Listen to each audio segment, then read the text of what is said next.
And you're watching RT Live from Moscow. Now, roaring jets and helicopters dominated the skies near Moscow on the second day of Russia's top aviation show. But as well as marveling at the machines, it's also been a time for airlines to sign some big checks for their fleets. RT's Igor Piskunov went to Zhukovsky Aerodrome to find out where the smart money is being spent this year.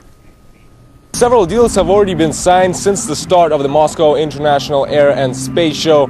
On Wednesday, we heard reports that the United Arab Emirates have purchased around 20 helicopters from a Russian company, Russian Helicopters. And this follows yesterday's announcement that the Russian Defense Ministry has purchased various aircraft, including around 48 Sukhoi 35 fighter jets, which are among the most sophisticated and modern fighter jets on the Russian market and made by Russian aviation manufacturers. We are expecting more deals to be signed since just several other days are left before the show closes down. As deals are made on the ground, action is filling the skies over the Zhukovsky airstrip. We've seen various performances by various aerobatics groups, both Russian and foreign, like the Italian group. And we saw for the first time here at the show the presentation of the Sukhoi Superjet 100, which many people call the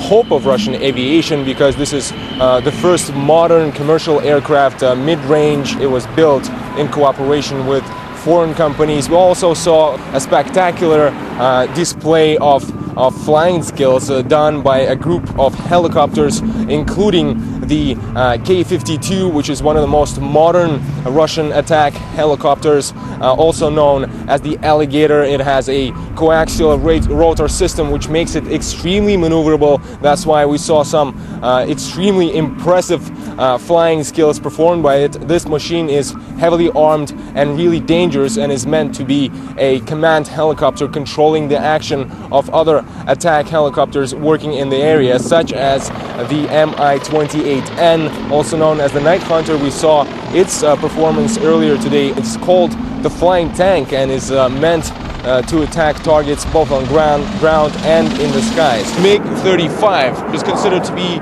a 4++ generation plane, which is probably one of the latest produced in Russia so far.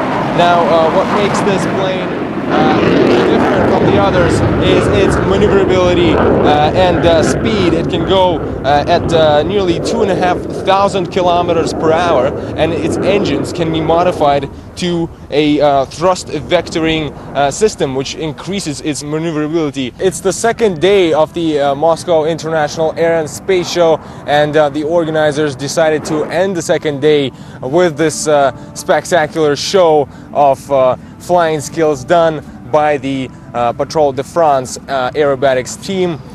It is from the French Air Force. It is one of the oldest such teams in the world, and has been established in 1932 and is considered to be one of the best in the world. This is a huge show, and more than 700 companies are taking part, including around 450 Russian aviation producers, and all the rest are international companies also participating in the show. Our correspondent Igor Piskunov there. Well, we've seen the Maks Air Show at full throttle today as some of the world's best pilots show their aerobatic skills. And here are a few of the highlights.